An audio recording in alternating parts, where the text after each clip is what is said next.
अरिहंत सिद्ध सूर्य उपाध्याय साधु सर्व अर्थ के प्रकाशी मांगलिक उपकारी है। तिन्ह स्वरूप जान रागते भई जो भक्ति खाए को नवाए स्तुति को जारी। धन्य धन्य तिन्हि ते काज सब आज भय कर जोरी बार बार वंदना हमारी है। मंगल कल्याण सुख ऐसो हम चाहत है। हो मेरी ऐसी दशा जैसी तुम धारी है। हो मेरी ऐसी दशा जैसी तुम धारी है। मंगलमय मंगल करण वीत राग विज्ञान नमो ताहि जाते भये अरहंतादि महान। करि मंगल करि हो महा ग्रंथ करण को काज जाते मिले समाज सब आवे निज पद राज। इस भव तरु का मूल एक जानहु मिथ्या भाव ताको करि निर्मूल अब करिए मोक्ष उपाय करिए मोक्ष उपाय।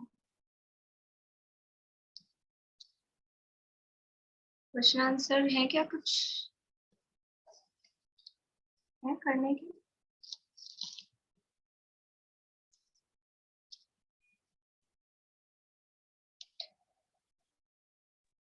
आपने दिए थे ना 16 तक, 9 से 16 तक क्वेश्चन।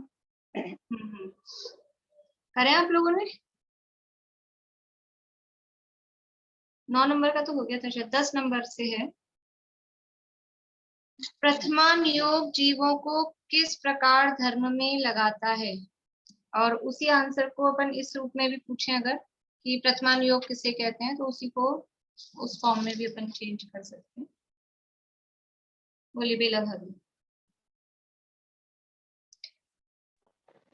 महापुरुषों के जीवन चरित्र में होने वाली पाप और पुण्य वाली घटनाओं को बताता है और अंत में उनमें पाप और पुण्य को छोड़कर वितराग भाव को वो बताता है कि यही मतलब सत्य है। तो इस प्रकार से जीवों को इस प्रकार धर्म से में लगाते हैं। बोलिए रेणु जी आप। मैंने तो ऐसे लिखा कि संसार 3 बातों के माध्यम से इन जीवों को धर्म में लगाया जाता है। संसार की विचित्रता, पुण्य पाप का फल और महान पुरुषों की प्रवृत्ति। जिन शास्त्रों में महान पुरुषों के चरित्र के द्वारा पुण्य पाप के फल का वर्णन होता है और अंत में वितरागता को हितकर बताया जाता है, इनके माध्यम से जीवों को धर्म में लगाया जाता है। यानी ये 3 बातें हैं, संसार की विचित्रता, पुण्य पाप का फल और महापुरुषों की प्रवृत्ति। इनके माध्यम से जीवों को धर्म में लगाया जाता है। और प्रथमान योग किसे कहते हैं?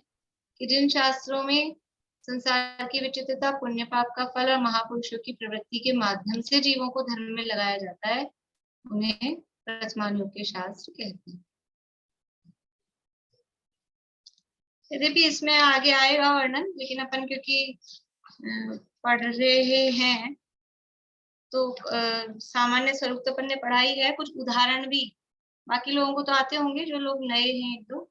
प्रथमान योग के शास्त्रों के 4 शास्त्र, मतलब हर अनुयोग के 4-4 शास्त्रों के नाम अपने को आने चाहिए। पारुल आते हैं आपको? प्रथमान योग का एक भी नाम आता है? बोलो कौन सा नाम आता है? पद्म पुराण। पद्म पुराण। ऐसे ही वो जो अपनी मैंने आपको बताई थी ना, ये विद्या ज्ञान पाठमाला, विद्या ज्ञान ही है। हाँ, मिली आपको उसकी पीडीएफ? मेरे पास देखी तो क्या? बुक है दादी। बुक है ना, तो उसमें नाम दिए होंगे शायद, तो उसमें से देखना, जैसे पद्म पुराण, हरिवंश पुराण, 24 तीर्थंकर पुराण, आदि पुराण, महापुराण, आदि पुराण, महापुराण वो एक ही नाम है। इसी तरह से फिर शैनिक चरित्र, प्रद्युम्न चरित्र, श्रीपाल चरित्र, ये मतलब प्रथमान योग के, पार्श्व पुराण, पांडव पुराण, जो भी ये कथा साहित्य वाले हैं। क्षत्र चूड़ामणि, अब क्षत्र चूड़ामणि में 2 जगह जाएगा ये, चरणान योग में भी जाएगा और प्रथमान योग में भी जाएगा क्षत्र चूड़ामणि। तो अभी प्रथमान योग की चर्चा अपनी हो चुकी है, तो उसके नाम लिख लीजिए, फिर अभी कर्णान योग के अपन आगे पढ़ेंगे तब। यानी कम से कम 4 नाम तो अपने को आने ही चाहिए कि कौन कौन से इसके शास्त्र हैं। अगला क्वेश्चन है, तुच्छ बुद्धि जीवों के लिए प्रथमान योग किस प्रकार प्रयोजनभूत है? सुनीता आंटी। तुच्छ बुद्धि वाले जीव प्रथमा योग को पढ़कर धर्म के सन्मुख आते हैं, क्योंकि ऐसे जीव सूक्ष्म निरूपण को नहीं पहचानते, लेकिन लौकिक कथाओं में उनका उपयोग लगने से उसे वे भली भांति समझ जाते हैं, तथा प्रथमा योग मैन पुरुष राजादि की कथाओं का प्रयोजन जीव को पाप से छुड़ाकर धर्म में लगाना ही रहता है। इसलिए उन्हें कथाओं का लालच मतलब पढ़कर तुच्छ बुद्धि के जीवों को पाप को बुरा और धर्म को भला जानकर धर्म में रुचिवंत होते हैं। इस प्रकार ऐसे जीवों को समझाने के लिए प्रथमा योग प्रयोजनभूत होता है। बढ़िया, उनकी बुद्धि, क्योंकि वो सूक्ष्म निरूपण नहीं समझते हैं, कथाओं का लालच रहता है, कथाओं में इंटरेस्ट आता है, उसके माध्यम से वो उसको पढ़ लेते हैं, सुन लेते हैं, और पढ़ सुनकर फिर वो पाप बुरा है ये उनको समझ में आ जाता है, तो इस प्रकार से वो धर्म में लग जाते हैं। गोमटसार टीका के अनुसार प्रथमान योग शब्द का अर्थ बताइए। बेलाज। गोमटसार टीका के अनुसार प्रथम अर्थात अव्युत्पन्न मिथ्या दृष्टि, अर्थात जीवन में जिनके धर्म अभी बिल्कुल उत्पन्न नहीं हुआ, शुरुआत हुई है, ऐसे मिथ्या दृष्टि के लिए प्रथमान योग प्रयोजनभूत है। अव्युत्पन्न प्रथम अर्थात अव्युत्पन्न मतलब जो बिल्कुल धर्म में अभी जिसकी उत्पत्ति ही नहीं हुई है, जिसके जीवन में अभी धर्म उत्पन्न नहीं हुआ है, ऐसे जीवों के लिए प्रथमान योग है। जिन जीवों के तत्व ज्ञान हुआ हो उन्हें प्रथमान योग किस प्रकार प्रयोजनभूत है? प्रमिला जी। तत्व ज्ञान वाले को प्रथमान योग के उदाहरणों से तत्वों की विशेष प्रतीति होती है, क्योंकि प्रथमान योग में हर सिद्धांत का उदाहरण मिलेगा। वो सिद्धांत चरणान योग, करणान योग, द्रव्यान योग किसी का भी हो, उस सिद्धांत की पुष्टि प्रथमान योग से होगी। जैसे किसी ने तत्व ज्ञान से समझा जीव अनादि निधन, तो प्रथमान योग में महापुरुषों के 10 भाव पढ़कर उसे जीव के अनादि निधन पन्ने की प्रतीति आई। द्वारका 12 वर्ष बाद जलेगी, इससे क्रमबद्ध पर्याय और सर्वज्ञता का श्रद्धान होता है। शुभ अशुभ शुद्ध भावों का क्या क्या फल, उसके उदाहरण पढ़कर उसे शुद्ध भावों की महिमा आती है। इस प्रकार तत्व ज्ञान वाले को प्रथमान योग से दृढ़ता और विश्वास दिलाता है, इसलिए वह प्रयोजनभूत है मोक्ष मार्ग। बात नहीं, जो भी सिद्धांत अन्य अन्य योगों में पढ़े हैं उसके उदाहरण स्वरूप ये प्रथमान योग उसके लिए भाषित होता है। यहाँ उदाहरण शब्द का क्या अर्थ है? निशान। यहाँ उदाहरण शब्द का अर्थ है इस प्रकार है, जिस प्रकार जानता था उसी प्रकार वहां किसी जीव की अवस्था हुई, इसलिए यह उस जानने की साक्षी हुई, अर्थात यह सिद्धि हुई।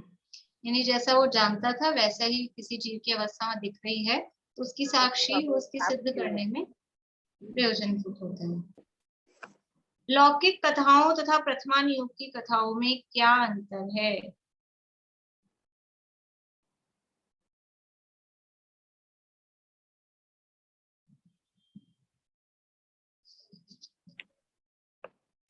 प्रीति बोलो।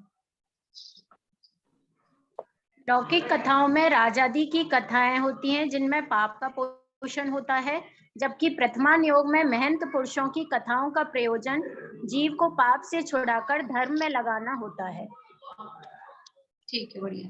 ये प्रथमान योग तक के हो गए, यद्यपि एक बचा है परिणाम योग का, लेकिन फिर वो अपन बाद में इकट्ठे कर लेंगे। बोलिए प्रमिला जी। मैंने इसको थोड़ा और पॉइंट्स देके किया है, बताऊं? हाँ बताइए। प्रथमान योग की कथाएं वीतरागता को बढ़ाने वाली होती है। ये जीव पढ़ने से नीतिवान आचरण होता है जीव का। पंचेंद्रिय विषयों में प्रवृत्ति रुकती है। कसाएं मंद होती है। चंचल मन एकाग्र होता है। हेय उपादेय की पहचान होती है। महापुरुषों की कथाएं जीव को पवित्र करने वाली होती है। परिणामों की निर्मलता से जीव आत्म सन्मुख होता है और प्रथमान योग के उदाहरणों से श्रद्धान दृढ़ होता है। और लौकिक कथाएं विषय कसाय के पोषक वाली होने से उन्हें सुनने पढ़ने से परिणाम चंचल होते हैं। स्वच्छंद आचरण करता है जीव। पाप कार्यों में बुद्धि विशेष लगती है। कसाएं तीव्र होती है। न्याय नीति से भ्रष्ट होता है। पंचेंद्रियों में झपट्टे मारता है। ये कथाएं जीव को पतित करने वाली होती है, जिससे जीव विवेक शून्य होकर संसार में भटकता है। बहुत बढ़िया। वो जो शास्त्राभ्यास के लाभ हैं उसको आपने इसमें मर्ज करके, अच्छा है, बढ़िया। बोलिए भारती आंटी।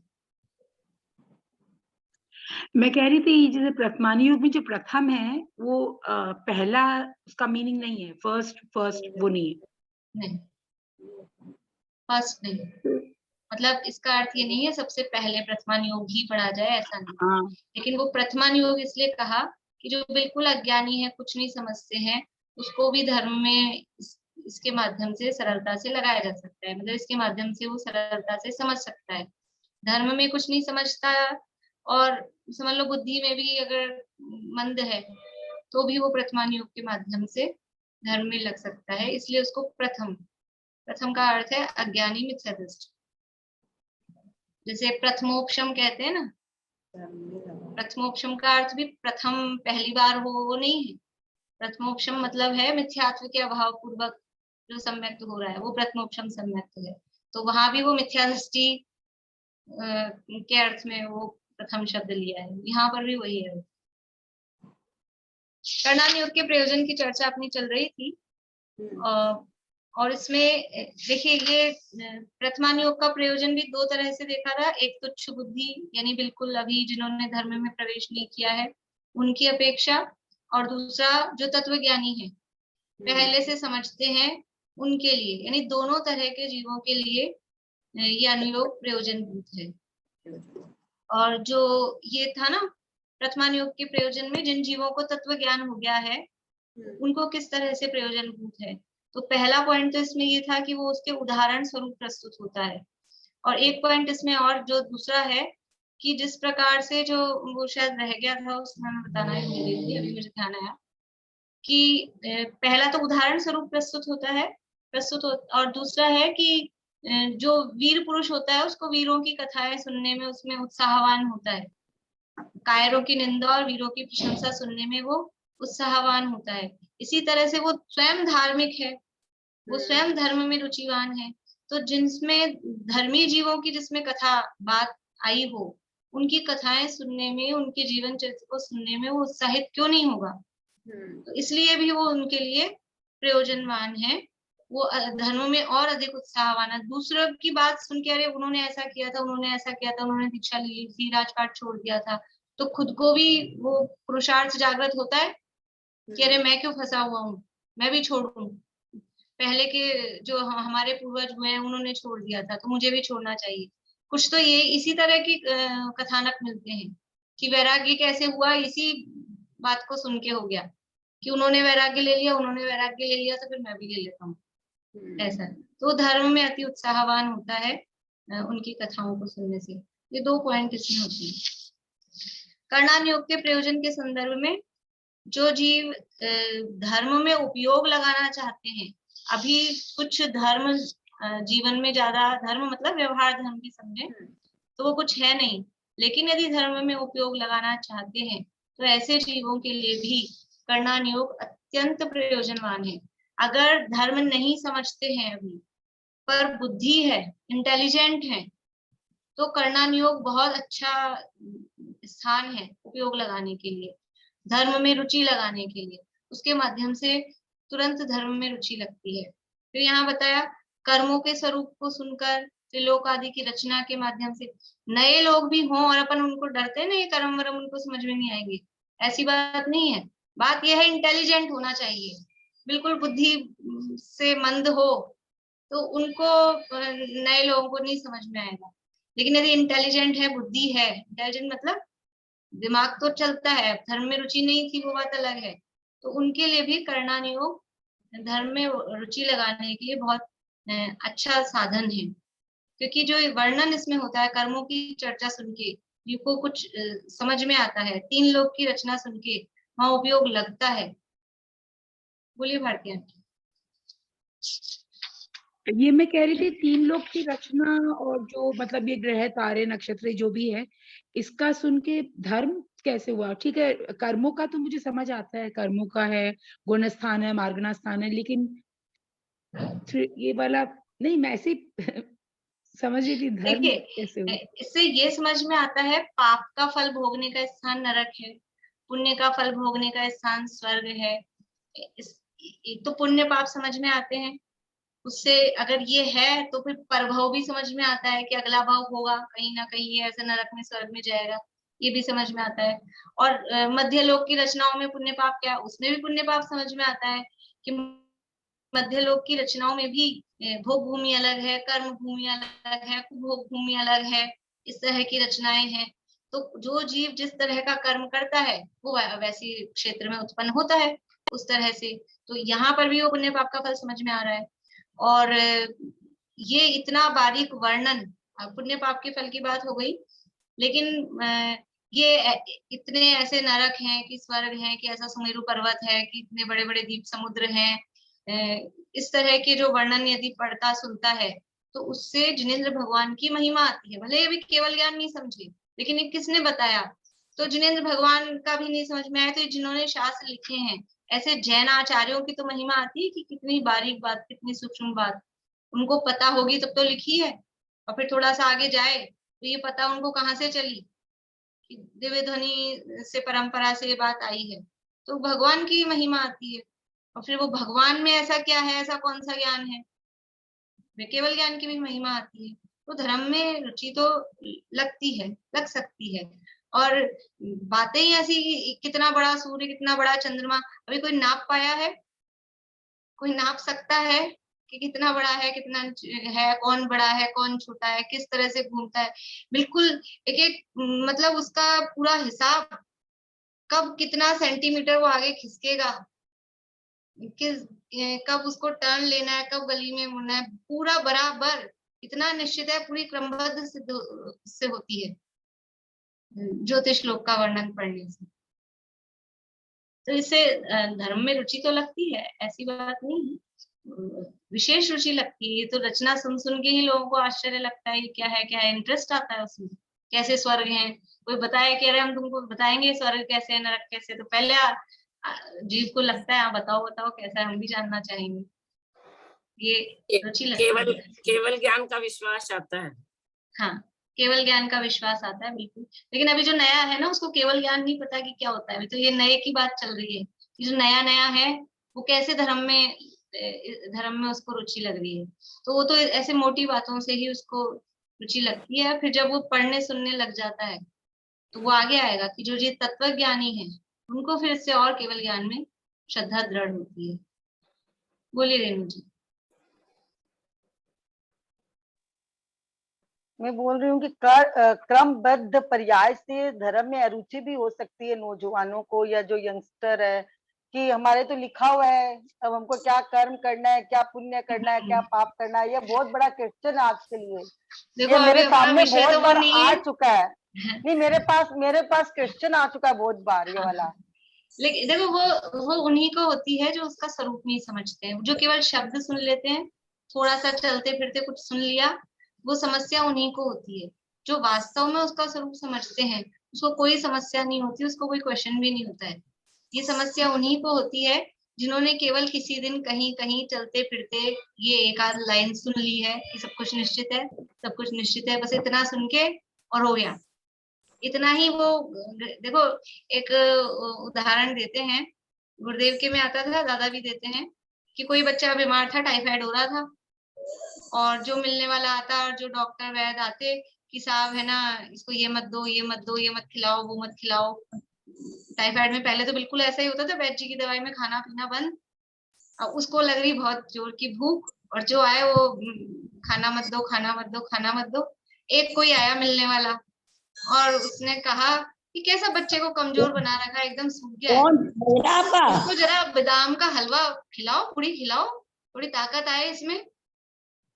तो वो बच्चा जो वो इतने सारे मना करके गए थे ना, ये मत खिलाओ, ये मत खिलाओ, वो तो नहीं, और मम्मी वो क्या कह रहे थे, वो क्या कह रहे थे, तो वो बात पकड़ ली।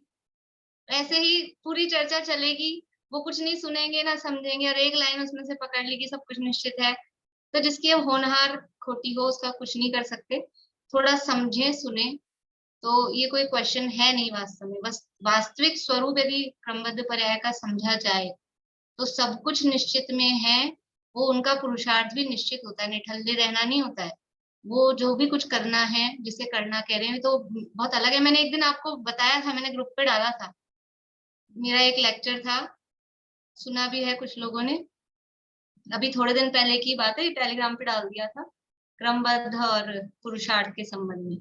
आप सुनना रेणु जी, पीछे देख के, दोनों दिनों क्लासेस में डाला था, शायद तत्वार सूत्र में तो होगा ही, डाला ही होगा। तो वो आप सुन लेना, तो आपके बहुत सारे क्वेश्चन सॉल्व हो जाएंगे। अभी अपना विषय बिल्कुल बदल जाएगा, अभी अपना अनुयोगों का विषय चल रहा है। देखिए पेज नंबर 270, 270 पेज से पढ़ना है अपने को, पहला ऊपर से ही पहला पैराग्राफ।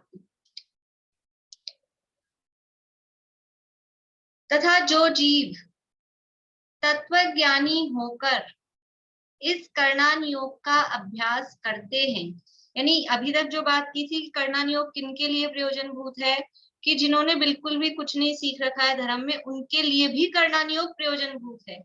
ऐसा नहीं है पढ़े लिखों के लिए ही कर्णान योग प्रयोजन भूत है। जो जीरो थे धर्म में, उनको भी कर्णान योग से स्टार्ट यदि वो करें तो उस माध्यम से उनको रुचि लग सकती है। अब जो पहले से पढ़े लिखे हैं, उनके लिए कर्णान योग कुछ काम का है क्या, कि उनके लिए भी काम का है।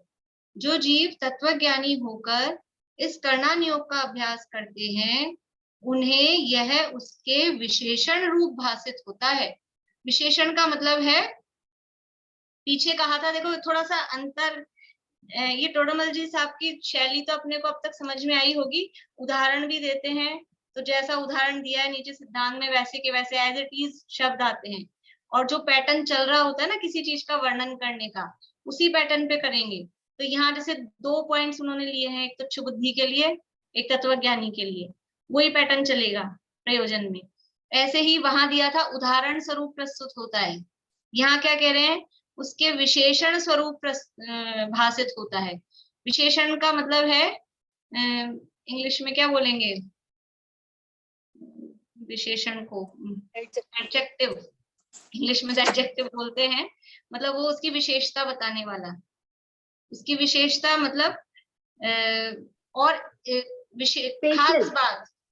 खास बात, स्पेशल, हाँ स्पेशल बात, कुछ गहराई लिए हुए बात। विशेषण का मतलब ये है कि उसकी स्पेशल जैसी नहीं होती क्या, एक्सक्लूसिवली उन्हीं के बारे में अलग से, हाँ अलग से कुछ बताने के लिए। तो जो जीव तत्वज्ञानी होकर इस कर्णान योग का अभ्यास करते हैं, उन्हें यह उसके विशेषण स्वरूप भासित होता है। अब किस तरह से होता है, जो जीवादिक तत्वों को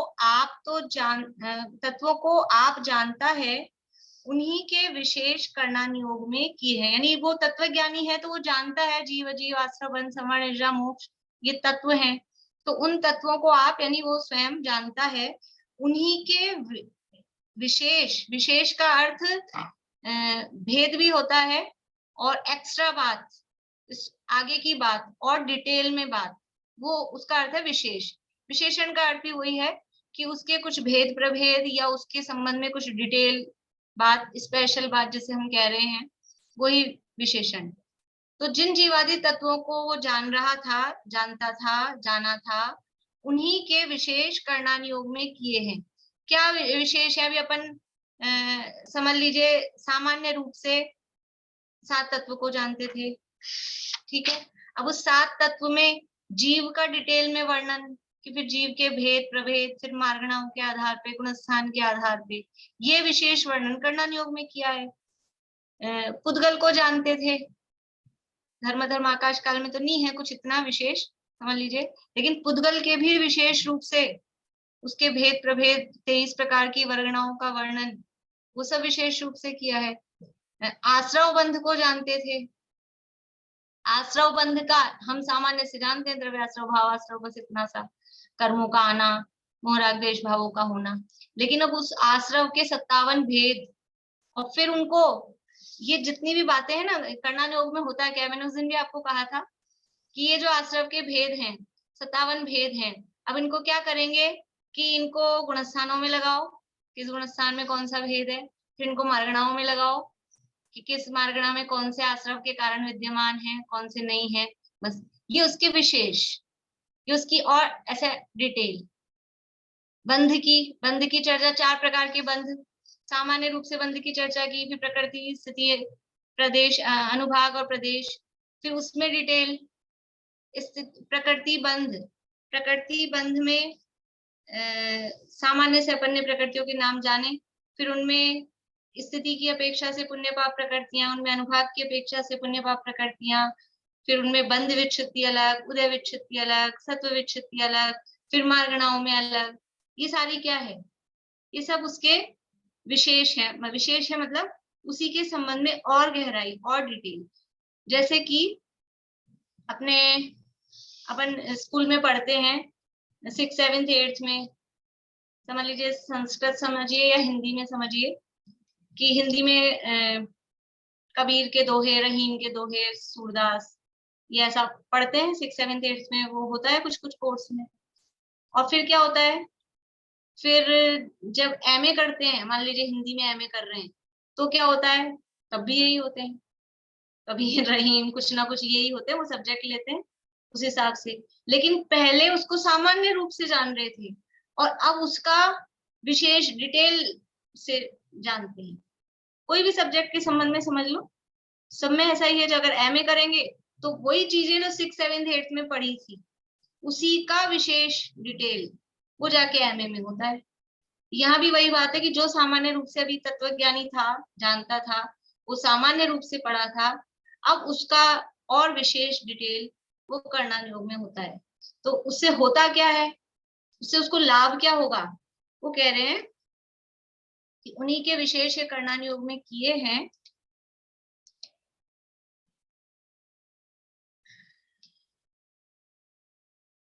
वहां कितने ही विशेषण तो यथावत निश्चय रूप हैं। वो जो डिटेल वहां की है ना कर्णान योग में, वहां कितने ही विशेषण तो यथावत मतलब जैसे हैं वैसे हैं एक्चुअल में। जैसे कि अभी अभी अपन पढ़ के आए हैं, क्या पढ़ के आए हैं अभी अभी अपन, अधःकरण, अपूर्वकरण, अनिवृत्तिकरण। ये क्या है, ये वो सूक्ष्म निरूपण, वो जैसा है वैसा, वो निश्चित जो जीव के परिणामों की सूक्ष्मता का वर्णन कर्णान योग में है, वो निश्चय से है, उसमें कोई व्यवहार नहीं है कि किस समय कैसे परिणाम बारीक चल रहे हैं, किन दो जीवों के परिणाम समान होंगे कि नहीं होंगे, कि कब क्या होगा, ये जो बारीक, वो तो जैसे यथावत है वैसे हैं, वो निश्चय रूप है। और कितने ही उपचार सहित व्यवहार रूप हैं। जैसे कि ये जो परिणामों की सूक्ष्मता का है वो तो यथावत है। उपचार वाले कथन कैसे हैं, मनुष्य जीव, तिर्यंच जीव, जो मार्गण आदि के आधार पे कहा। ज्ञानावरणी कर्म जीव के ज्ञान को रोकता है, ज्ञानावरण कर्म के कामति ज्ञानावरण का इतना उदय आ गया, अवधि ज्ञानावरण के उदय के कारण अवधि ज्ञान नहीं है। ये कथन कौन कर रहा है, ये भी कर्णान योग कर रहा है कथन। लेकिन ये कथन कैसा है, ये उपचरित है, ये वास्तविकता नहीं है, निश्चय का कथन नहीं है। ज्ञानावरण कर्म ने हमारे ज्ञान को रोका, ये कथन निश्चय है कि व्यवहार है? सरल है ये तो। अब कौन सा व्यवहार है, कौन से नंबर का व्यवहार है? जिन लोगों को नंबर पता है, 1 नंबर, 2 नंबर, 3 नंबर, 4 नंबर। प्रीति का जवाब आ गया है सही। प्रमिला जी का भी ठीक है, निशांति का भी ठीक है। बस भूल गए आप लोग, बहुत दिन हो गए। प्रश्न बोलिए ना एक बार। कौन से नंबर का व्यवहार है? ज्ञानावरण कर्म ने ज्ञान को रोका, मतलब जो व्यवहार न के 4 भेद हैं, उपचरित असद्भूत, अनुपचरित असद्भूत, उपचरित सद्भूत, अनुपचरित सद्भूत, इन चारों में से पूछ रही थी। तो दूसरे नंबर का अनुपचरित असद्भूत व्यवहार न का कथन है, ज्ञानावरण कर्म ने ज्ञान को रोका। तो ये व्यवहार का कथन है। ठीक है, जिन लोगों को नहीं ख्याल में, अभी मैं नहीं समझा दी, तो जिन लोगों ने पढ़े हुए थे उनकी एक्सरसाइज के लिए पूछ लिया मैंने। तो कितने ही विशेषण तो यथावत निश्चय रूप हैं, कितने ही उपचार सहित व्यवहार रूप हैं, कितने ही द्रव्य, क्षेत्र, काल, भाव आदि के स्वरूप प्रमाण आदि रूप हैं। यानी जो कुछ कथन है वो द्रव्य की अपेक्षा, क्षेत्र की अपेक्षा, काल की अपेक्षा, भाव की अपेक्षा, इनके स्वरूप के प्रमाण, मतलब द्रव्यों का प्रमाण।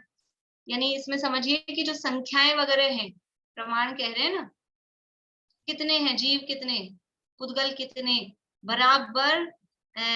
अपन वो तो अपन ने कभी टच ही नहीं किया है उस विषय को, जो अलौकिक गणित है, संख्यामान, उपमामान, और उसमें द्विरूप वर्ग धारा। तो यानी जीव अनंत हैं और पुद्गल उससे अनंत गुणे हैं। तो जीव अनंत, वो अनंत का मतलब क्या है? तो वो ऊपर से चलते हैं, मतलब कौन सी चीज है सबसे पहले, फिर उससे बड़ा क्या, उससे बड़ा क्या, इस तरह से करते करते जीव के जो अनंत संख्या है वो कहाँ पर है, और उसके बाद में पुद्गल कितना आगे जाके उससे अनंत गुणे। अपन तो सामान्य रूप से कह देते हैं, अब ये भी अपन ने सामान्य पढ़ रखा है, जीव अनंत, पुद्गल अनंत अनंत। लेकिन वो जीव की तो ये विशेष रूप भाषित होता है करणान योग में। जब ये अलौकिक गणित पढ़ते हैं तो वो अनंत का मतलब क्या, और वो पुद्गल उससे कितने अनंत गुणे हैं, कितना कितना कितना आगे जाने के बाद में वो पुद्गलों की संख्या आती है। तो ऐसे द्रव्य की, ऐसे क्षेत्र की, क्षेत्र के आधार पे सबसे छोटा है प्रदेश। फिर समझ लीजिए अपन चर्चा करें प्रदेशों के आधार पे, तो वो अंगुल वगैरह ये जो नाप आती है, फिर संख्यात असंख्यात, इसी आधार पे, ये सब नाप के आधार पे। द्रव्य, क्षेत्र, काल की उत्सर्पणी, अवसर्पणी आदि कालों के आधार पे ये सारा। और भाव की चर्चा, जो भाव परावर्तन के अंतर्गत अपन देखते हैं, किस तरह से जीवों के भावों में। अब ये शब्द तो मैं बोल रही हूँ, कुछ लोगों ने सुने नहीं है, पारुल देख रही क्या हो रहा है। देखिए मतलब बहुत विचित्रता है। अभी वो फिर वो क्या, वो विषय दूसरा चल जाएगा सारा, और फिर वो विषय इतना डिटेल, मतलब वो कम में तो समझ में आएगा नहीं। इसलिए ऐसा समझ लें कि जीवों के भाव कितने प्रकार के हैं। थोड़ा सा अपन नमूना देखें कि एक कर्म की एक स्थिति, जैसे कोई कर्म है ज्ञानावरण कर्म, और ज्ञानावरण कर्म की उत्कृष्ट स्थिति है 30 कोड़ाकोड़ी सागर की, है ना, 30 कोड़ाकोड़ी सागर की। उस 30 कोड़ाकोड़ी सागर की स्थिति बांधने वाला परिणाम कितने प्रकार का होगा? एक प्रकार का या अनेक प्रकार का? भी 2 ही ऑप्शन दे रही हूँ। अनेक प्रकार का ये, यानी 30 कोड़ाकोड़ी सागर की स्थिति बंधेगी ना, वो कोई एक ही परिणाम जरूरी नहीं है। और वो अनेक तो बहुत छोटा शब्द अपन बोल रहे हैं, उसके लिए कितने परिणाम, असंख्यात लोक प्रमाण परिणाम है एक स्थिति बांधने के लिए। चलो वो जो अपन समझ लो 10 परिणाम है, ऐसा समझ लो कि वो एक टाइप की स्थिति बांधने के लिए 10 परिणाम है। तो वो जो 10 परिणाम है, वो 10 परिणाम हमेशा ये 30 कोड़ाकोड़ी सागर की स्थिति बांधेंगे क्या? ऐसा भी नहीं है, ऐसा भी नहीं है। इधर से भी ऐसा नियम नहीं है और इधर से भी ऐसा नियम नहीं है, दोनों तरफ से ऐसा है। यानी एक स्थिति को अनेक प्रकार के परिणामों से बांधा जा सकता है। और एक प्रकार के परिणाम से, अभी एक ये परिणाम है मेरा और इस परिणाम से 30 कोड़ा कोड़ी की स्थिति बंधी, तो इस परिणाम से हमेशा 30 कोड़ा कोड़ी की ही स्थिति बंधेगी क्या? ये भी नहीं है, ये भी नियम नहीं है। यानी एक स्थिति को बांधने के लिए परिणाम अनेक प्रकार के असंख्यात लोक प्रमाण, और एक परिणाम से जो स्थितियां बंधेगी वो भी अनेक प्रकार की, स्थिति असंख्यात प्रकार की नहीं है लेकिन वो भी अनेक प्रकार की स्थितियों को वो एक परिणाम बांध सकता है। तो ऐसे ये भावों का विचित्रता, किस तरह से जीव के भावों की विचित्रता है। तो वहां कितने ही द्रव्य, क्षेत्र, काल, भाव आदि के स्वरूप, प्रमाण आदि रूप हैं। बोलो पार्वती। भाभी आपने असंख्यात लोक प्रमाण बोला, मतलब असंख्यात लोक। असंख्यात लोक,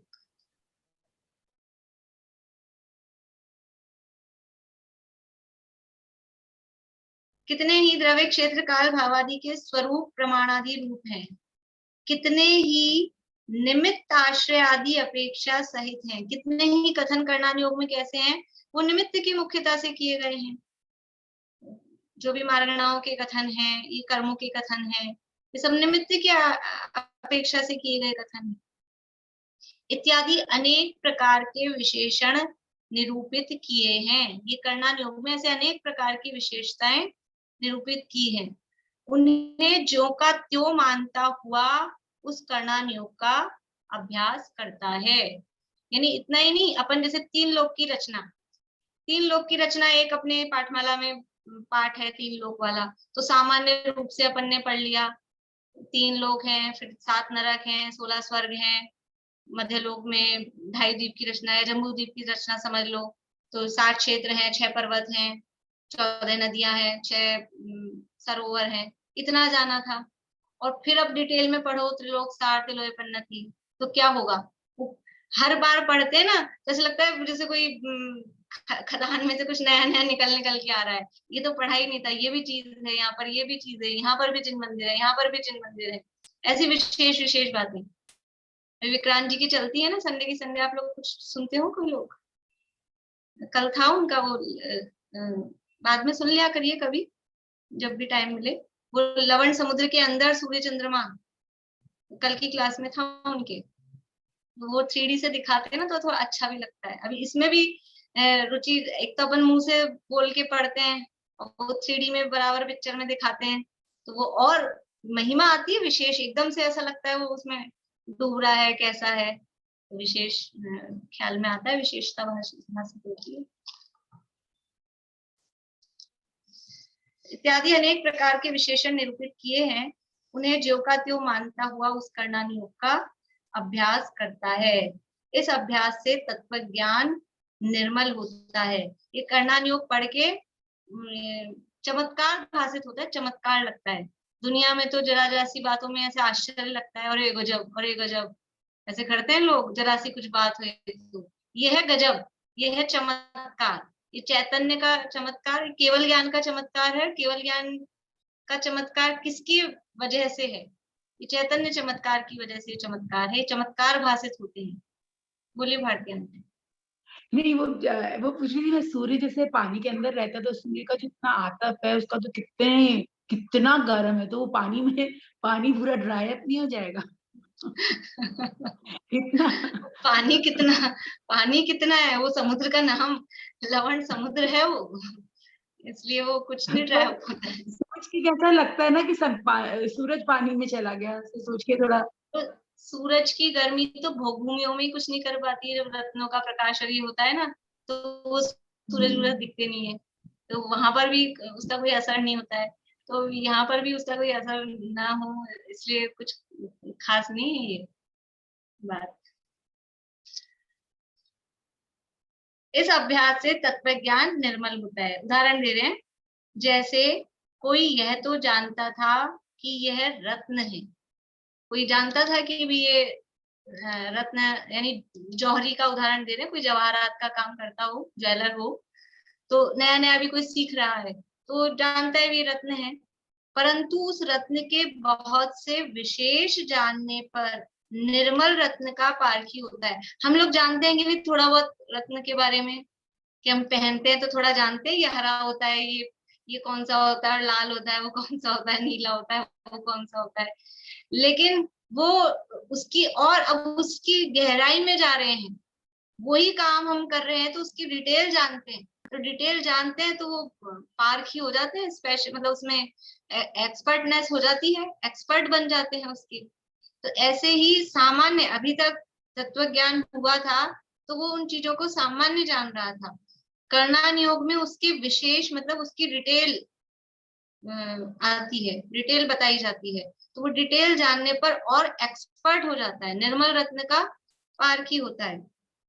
उसी प्रकार तत्वों को जानता था कि यह जीवादिक है, परंतु उन तत्वों के बहुत विशेष जाने तो निर्मल तत्व ज्ञान होता है। तत्व ज्ञान निर्मल होने पर आप ही विशेष धर्मात्मा होता है। यानी हर चीज की, अभी अपन 5 भावों के बारे में जानते हैं कि नहीं? औपशमिक, शायिक, क्षैप्शमिक, औदैहिक और पारिणामिक की 5 भाव हैं। फिर औपशमिक भाव के 2 भेद हैं, शायिक भाव के 9 भेद हैं, क्षैप्शमिक के 18, औदैहिक के 21, पारिणामिक के 3। ये सब अपन जानते हैं कि नहीं जानते हैं? जानते हैं, ये सामान्य ज्ञान। और फिर इसका डिटेल कर्णान योग में इसका भी डिटेल है, इसका भी डिटेल है, कौन से गुणस्थान में कितने भाव, कौन सी मार्गणा में कितने भाव। तो 2 ही चीजें हैं मेन, गुणस्थान और मार्गणा, उसमें लगाना है, हर चीज को उसमें अप्लाई करना है। तो विशेष विशेष ख्याल में आता है जब विशेष जानते हैं। आज तक हमने सुना था सम्यक दृष्टि जीव को संवर हो जाता है, सम्यक दृष्टि जीव को संवर होता है, संवर होता है, तो भाव भाषण नहीं होता था। सब अच्छे से बताना मुझे। और जब हमने बंद विच्छित्ति पढ़ ली तब उसका जो भाव भाषण हुआ है कि सम्यक दृष्टि जीव को ये प्रकृतियां ही आना रुक जाती हैं, तो कुछ विशेष भाव भाषण हुआ कि नहीं हुआ? एक हम आज तक ऐसे ही सुन रहे थे, पढ़ रहे थे कि हाँ उसको संवर होता है, संवर होता है, लेकिन वो कैसे होता है, उसको किस टाइप से होता है, ये विशेष जाना ना कि बंद विच्छित्ति, कि ऐसे संवर होता है कि ये प्रकृतियां बंधना ही रुक जाती है। विशेष भाषित होता है, तत्व ज्ञान निर्मल होता है। तत्व ज्ञान निर्मल होने से उस जिन धर्म में श्रद्धा वो और दृढ़ होती है, केवल ज्ञान की महिमा आती है। तो सारे लाभ अपन जब कर्णान योग का प्रकरण अपना चलता है, 3-4 अध्याय चलता है, तो अपन लेते ही हैं। देखिए इसको पढ़ लेते हैं, मेरे ख्याल से ज्यादा कुछ है नहीं।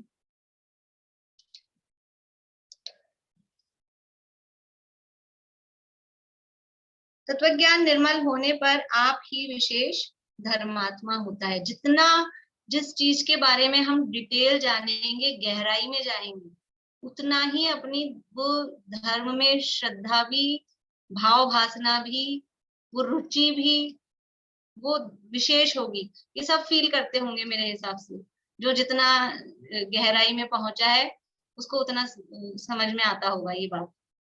तथा अन्य ठिकाने उपयोग को लगाए, अन्य ठिकाने मतलब दूसरी जगह पे, ठिकाना वर्ड दिया है जगह के लिए, दूसरी जगह उपयोग को लगाए तो क्या होगा? उससे राग आदि की वृद्धि होती है।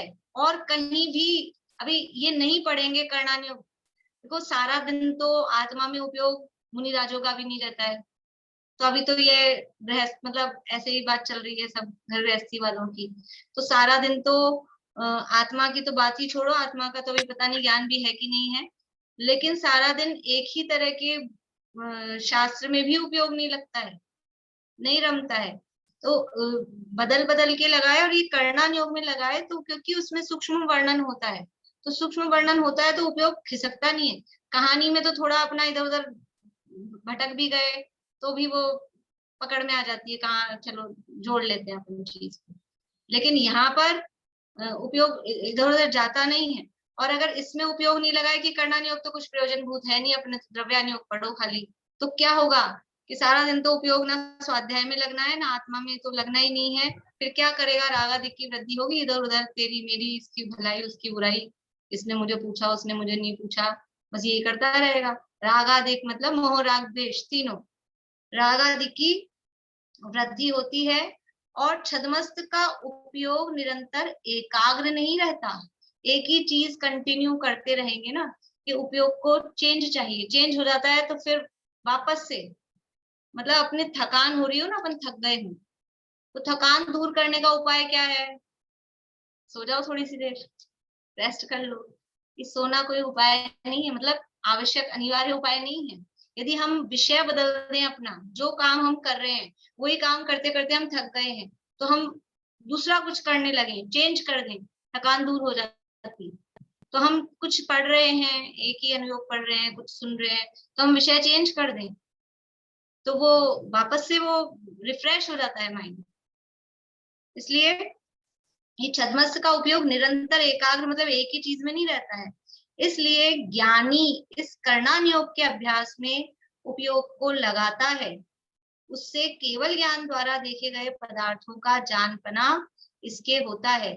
प्रत्यक्ष अप्रत्यक्ष ही का भेद है, भाषित होने में विरुद्धता नहीं है। इस प्रकार यह कर्णान योग का प्रयोजन जानना। थोड़ा सा इसको अभी और कर लेंगे, अभी क्या थोड़ा मुझे बोलने में भी ज्यादा जोर लगाना पड़ रहा है, वरना कर तो सकते हैं पूरा इसको, लेकिन थोड़ा कर लेके इसको आगे बढ़ाएंगे। बोलिए विनीता। मुझे तो दीदी कर्णान योग का इतना लाभ लगा कि प्रथमान योग भी जो पहले पढ़ते थे और जो अब पढ़ते हैं उसमें बहुत विशेष अंतर है। पहले हमें पता नहीं चलता था ये कौन सी नगरी है, पुंडरी कौन सी है, मंगलावती कौन सी है, कहाँ ये विदेह है, कहाँ ये स्वयंभू समुद्र है। जब कर्णान योग जान लिया तो प्रत्येक ग्रंथ के पढ़ने में जमीन आसमान का अंतर आया, मुझे तो बहुत अंतर आया।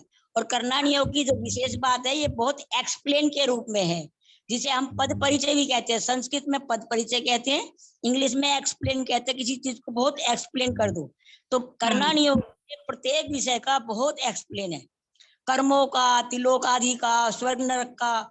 मतलब मैंने अपने मन में ये समझा है। मेरे साथ तो क्या हुआ आपको बताऊं, एक कर्ण उसके मैथमेटिक्स के टीचर थे, बहुत होशियार। वो बाद में दादा से मिलने भी गए थे कमचंद जी से, तो उनको क्या हुआ, गणित तो बहुत अच्छा आता था, किताब उनके हाथ में थी, मेरे हाथ में थी आकाश की अवगाहना, मेरे को विनोद जी ने दी थी मोचनागिर से, और मुझे वो समझ नहीं आती थी। वो बोले बताओ, मूल बात तो तुम ले बैठी हो और समझना आता नहीं है मेरे को। तो उन्होंने अपने कॉलेज में उसकी वो कराई फोटोस्टेट, सबको बांटी और समझाया, गणित समझाया हमें।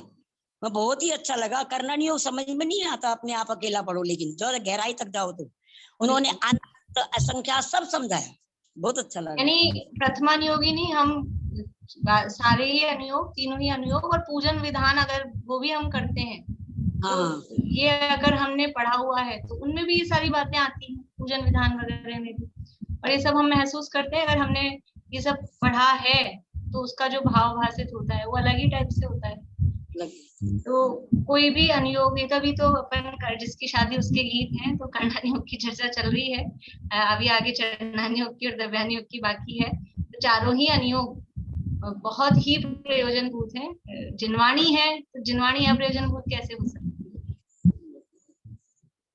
बोलिए भारती आंटी, फिर पारुल। आपको फीवर हो रहा है क्या? आपका चेहरा एकदम लाल लाल लग रहा है मेरे को। कुछ आपकी तबीयत ठीक है? थोड़ा बीपी लो चल रहा है और कुछ नहीं। हाँ, आपका चेहरा मेरे को एकदम जैसे वैसे लग रहा है थोड़ा। चलिए पारुल तो बोलिए। आप आराम कर लीजिए ना, अगर कोई जरूरी इनका क्लास अगर नहीं भी होगा तो आप रेस्ट कर लीजिए। इसी से तो एनर्जी मिलती है, वरना तो घर में तो लो ही रहता है दिन भर। बोलिए पारुल। भाभी, पर जितना डिटेल में जाते जाते हैं ना उपयोग, उतना ही उस विषय में लगता जाता है। ये तो मैंने अनुभव किया है। अभी अपना जो टॉपिक चल रहा था ना, घर वाले भी बोलने लग गए थे इसका पेपर कब दे रही हो तुम। और अब इतना फ्री हो गए जैसे कुछ रह ही नहीं गया है पढ़ने के लिए। अपने तो बिल्कुल अभी रिसेंटली चला ना कर्णान योग का ही, डिटेल वो में तो मतलब सबको ज्यादा अनुभूति है समझ उसकी। में नहीं आता था, और बार बार सुनो करो तो वो मतलब अलग ही था उसमें। बोलिए आशा आंटी। बोलते हैं कितनी औरतें हैं बड़ी बड़ी। एक तो मुझे ये आश्रव तत्व के अन्यथा रूप में ये समझ में नहीं आया कि तथा बाह्य चेष्टाओं से योग जानता है, परंतु शक्तिभूत योगों को नहीं जानता। शक्तिभूत योग का मतलब है, योग वास्तव में कहा जाता है, अपन मन वचन काय को योग कहते हैं, वो तो स्थूल कथन है। योग है आत्मा की शक्ति, कर्मों को आकर्षित करने की जो शक्ति है उसे योग कहते हैं। तो उसे कोई नहीं पहचानता है। योग मतलब मन वचन काय की क्रिया, काया वांग मन है कर्म योग है। वो समझता है। लेकिन मन वचन कायिक तो निमित्त है, उसके निमित्त से आत्मा के प्रदेशों में जो परिस्पंदन होता है और वो परिस्पंदन के कारण कर्म ग्रहण होते हैं। तो ये जीव की शक्ति है, कर्मों को ग्रहण करना ये जीव की खुद की एक शक्ति है। नहीं होती ये शक्ति तो वो कर्म भी ग्रहण नहीं हो सकते थे, लेकिन अभी उसका विभाव रूप परिणमन हो रहा है तो कर्म ग्रहण कर रहे हैं। और जब सिद्ध दशा आती है तो वो उसका स्वभाव रूप परिणमन होता है योग शक्ति का, तो फिर कर्म ग्रहण नहीं होती। तो ये शक्ति भूत योग का मतलब है कर्मों को ग्रहण करने की जो जीव की शक्ति है उसका नाम योग, उसको नहीं जानते। और ये कि नेक्स्ट पैराग्राफ है ये सारा, इसमें फिर क्या भूल है कि द्रव्य लिंगी मुनि अन्य देवादि की सेवा नहीं करता, हिंसा विषयों में नहीं प्रवरता, क्रोधादि नहीं करता। 227 पेज पे 227 हाँ, आश्रव तत्व का अन्यथा रूप। इसमें लास्ट में द्रव्य लिंगी मुनि अन्य देवादि की सेवा नहीं करता, हिंसा या विषयों में नहीं प्रवरता, क्रोधादि नहीं करता, मन वचन काय को रोकता है। ये द्रव्यलिंग ये उदाहरण दिया है, ये उदाहरण दिया है कि वो सारे काम कर रहा है बाहर में तो योग आश्रव को रोकने के, लेकिन फिर भी अंदर क्योंकि मिथ्यात्व बैठा है तो अंदर वो अभिप्राय में मिथ्यात्व रागादिक है, वो आश्रव है, वो समझ ही नहीं रहा। बाहर में वो कहता है ना वो कपट से भी ये कार्य नहीं करता है, कपट से करे तो ग्रेवियक पर्यंत कैसे पहुंचे। फिर क्या भूल रहती है? भूल ये कि अंदर में मान्यता गलत है, मान्यता गलत है, ये अभिप्राय की भूल है। अभिप्राय उसका गलत है। मान्यता में मैं मुनि हूँ और मैं ये कर सकता हूँ, मुझे ये करना चाहिए, मुझे ऐसे चलना चाहिए, ऐसे उठना चाहिए, ऐसे बोलना चाहिए, मन वचन काय को रोकना चाहिए, मुझे क्रोध नहीं करना चाहिए। इसका मतलब ये हुआ कि प्रशस्त राग को उपादेय मानता है। हाँ, इसलिए अभी ना गोधा जी का वो चल रहा है 72वीं गाथा का, उसमें आश्रव का ही पूरा बता रहे हैं। चलिए जिनवाणी स्थिति।